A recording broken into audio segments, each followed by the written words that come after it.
చదవడమే మీ లక్ష్యమా? MBBS సీట్ల guidance కోసం తప్పక విచ్చేయండి mega education mela. Auto driver నిర్లక్ష్యపు డ్రైవింగ్ ఓ బాలిక ప్రాణం తీసింది.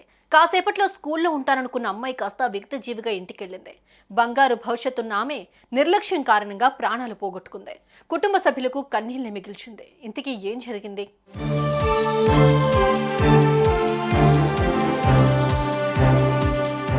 తార్నాకలోని కిమితి కాలనీకి చెందిన సాత్విక అనే బాలిక హబ్సీగూడలోని గౌతమ్ మోడల్ స్కూల్లో 10th క్లాస్ చదువుతోంది.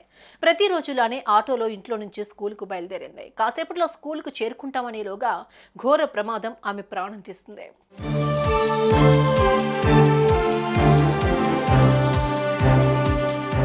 ఓవైపు ఫోన్లో మాట్లాడుతున్న ఆటో డ్రైవర్ మరోవైపు ఆటోను అతివేగంగా నడిపించాడు. ఆటోలో వెనుక వైపు కూర్చున్న బాలిక మెల్లిగా వెళ్లాలని కోరినా వినకుండా స్పీడ్గా వెళ్లాడు. ఇంతలోనే ముందు వెళ్తున్న ఆర్టీసీ బస్సును వెనుక నుంచి ఢీకొట్టాడు. దీంతో ఆటో పూర్తిగా బస్సు లోపలికి వెళ్లిపోయింది. స్థానికులు వెంటనే పోలీసులకు సమాచారం ఇవ్వగా వారు ఘటనా స్థలానికి చేరుకున్నారు.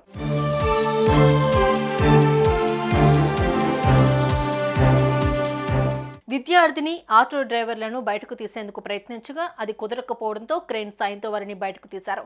ఆ వెంటనే స్థానిక ప్రైవేట్ ఆసుపత్రికి తరలించగా విద్యార్థిని సాత్విక చికిత్స పొందుతూ మృతి చెందింది. అటు డ్రైవర్ పరిస్థితి కూడా విషమంగా ఉన్నట్లు తేలింది.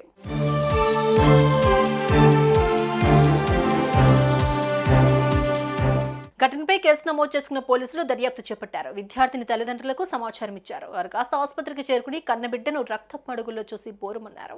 ఆటో డ్రైవర్ నిర్లక్ష్యం కారణంగా తమ బిడ్డ మృతి చెందిందన్నారు. ఇవాళ స్కూలుకు వెళ్లకపోయి ఉన్నా ప్రమాదం తప్పుండదని రోధించారు.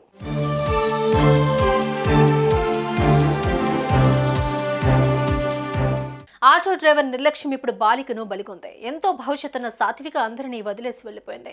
కాస్త లేట్ అయినా ఆటోను నెమ్మదిగా తీసుకెళ్లుంటే ఎలాంటి సమస్య వచ్చుండేది కాదు. ఇప్పుడు అన్యాయంగా ఓ ప్రాణం పోయింది. ఆమె తల్లిదండ్రులకు తీరని శోకం మిగిలింది.